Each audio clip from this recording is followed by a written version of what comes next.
The Aral Sea was once the world's fourth largest lake, but during the Soviet period, the two rivers that feed it were diverted to irrigate farmland. Most of the sea dried up, killing the wildlife and leaving behind thousands of square kilometers of salt-laden desert. I'm Robin Forestier-Walker, and I'm in the Aral Basin, where a World Bank-funded project is bringing the northern Aral Sea back to life. The Aral Sea used to be a rich haven for fish, birds and other wildlife. It was also home to bustling ports such as Aralsk, which was once at the heart of the fishing industry in Kazakhstan. So this is it? Or this was it? Yeah, it's territory of the port, you know, former port. This territory was full of sea, you know. I remember in '78, I swam here. It's pity, of course, you know. Pity. So here was excellent water. It's full of fish, full of grass, you know. Color of water was shocking blue. Very blue, like the sky. Yeah. Clean. Yeah. This is for the picture of 71. This is a classmate of my oldest brother. It's water, cargoes, it's bank and cranes. And there are the cranes. Cranes are still there. Yeah. And water, you see? Wave. Extraordinary. Yeah.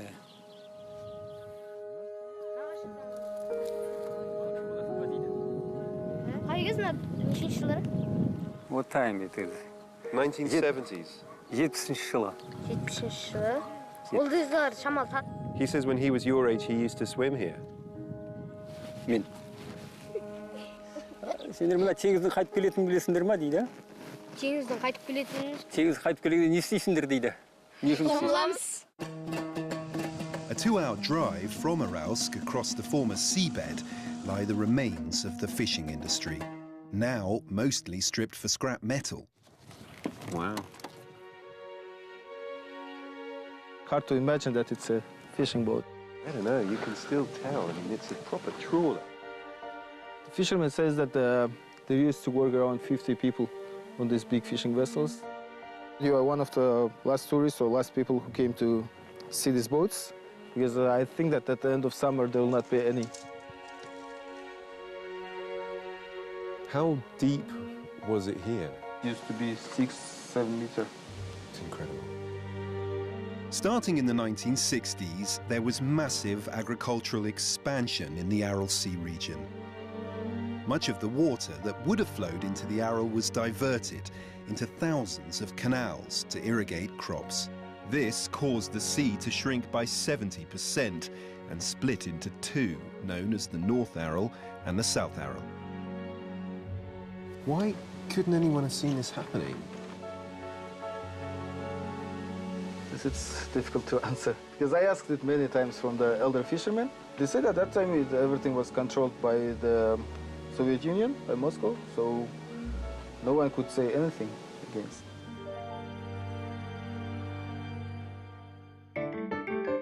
Today, the World Bank and the Kazakh government are spending millions of dollars to refill the North Aral. The first step is to make sure water from one of the region's main rivers is more evenly split between agriculture and the sea. I'm several hundred kilometers upstream from the North Aral on the Daria River. We've come to find out how this project is helping to ensure that as much water as possible flows from here into the sea. Здравствуйте.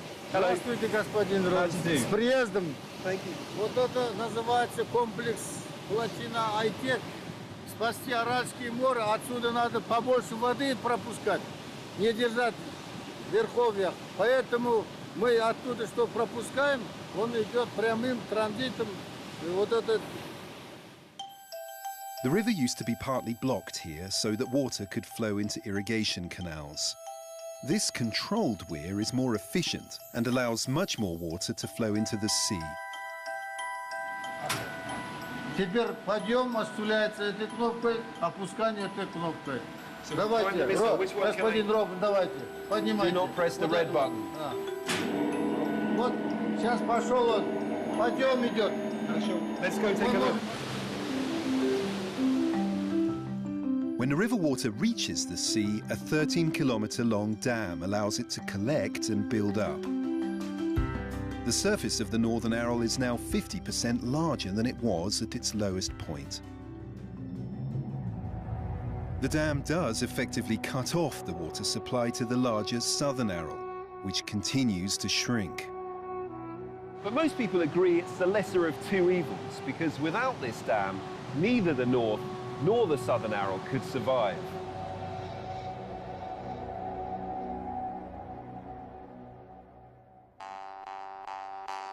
When the Aral Sea shrank, it became very salty, causing all of the freshwater fish species to disappear. Now, the increase in fresh water means many fish are returning from the river where they took refuge. But some need a helping hand. I've come to the village of Tastak, where there's a fishery that's breeding those species again and reintroducing them back into the lake. One way the fish hatchery is boosting fish numbers is by giving them a hormone to stimulate egg production. So all we're needing to do is corral the fish to the far end, and I'm going to try not to get wet. It's actually quite hard work. I'm imagining it's because there are tons of fish at the bottom of this net. I can't actually get out of these. I've got myself wedged about a foot deep in this mud. Ah! 5 types of fish are being bred here, including native carp and sturgeon. That is a massive carp. Huge! Ну, объясните мне, пожалуйста, что вы будете делать? What are you going to do now to these fish? Толстоловик деген балық. Бұны жағы ұдырғалатын алдында гипофизарный инъекция жасайды. Гипофиз. Бұның мақсаты мына ішінде қоздырып, ұлдырықты дер кезінде барлығын беруге арналған. Бір балықтан 250 мың личинка шығады.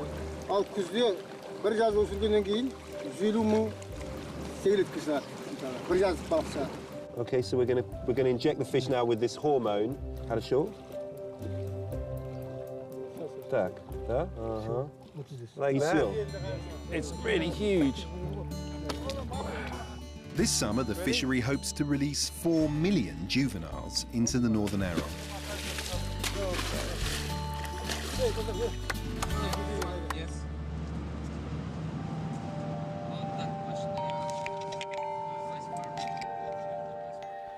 Well, this is it. We've finally arrived. This is the Aral. It's bigger than I could possibly have imagined. So it looks as though the rising water levels, the loss in salinity, the fish breeding programs have brought the fish back and the fishermen.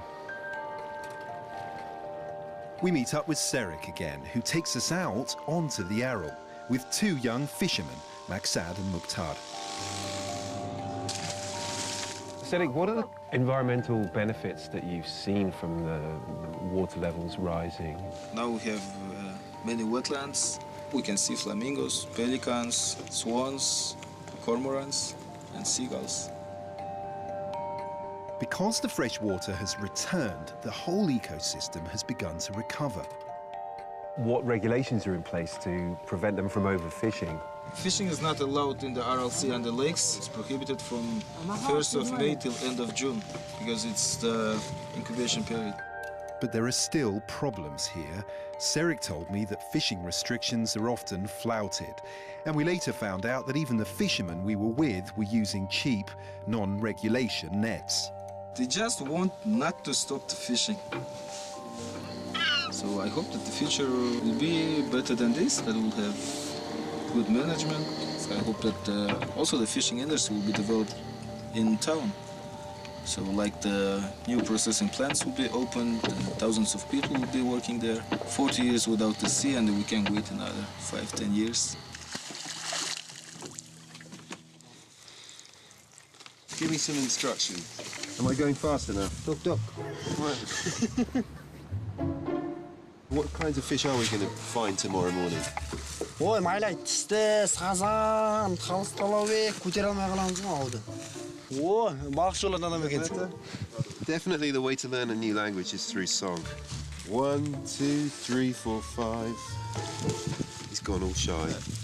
You're all talk, Aralım aydın şalkarın. Aldım aydın şarkarın.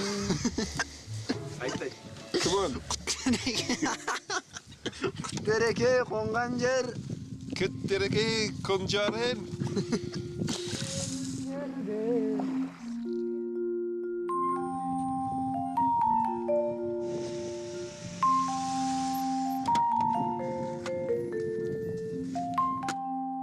It's 7 a.m. and I'm with Serik. Mukhtar, how are you doing? Maksad, we're going out now to get the nets in that we put out last night, and hopefully there's going to be some fish in them.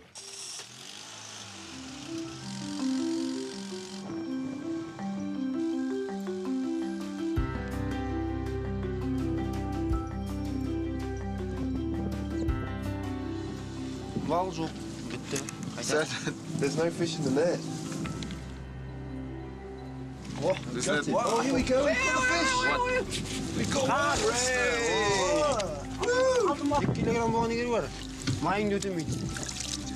Since 2007, the annual catch in the Northern Aral has doubled. These fish show that this damaged ecosystem really is beginning to come back to life. And hopefully, people have learned from their mistakes. To keep the balance between nature and human being, I think that not only people of Aralsk or Kazakhstan, I think the whole world now learned. It should be a good lesson for them.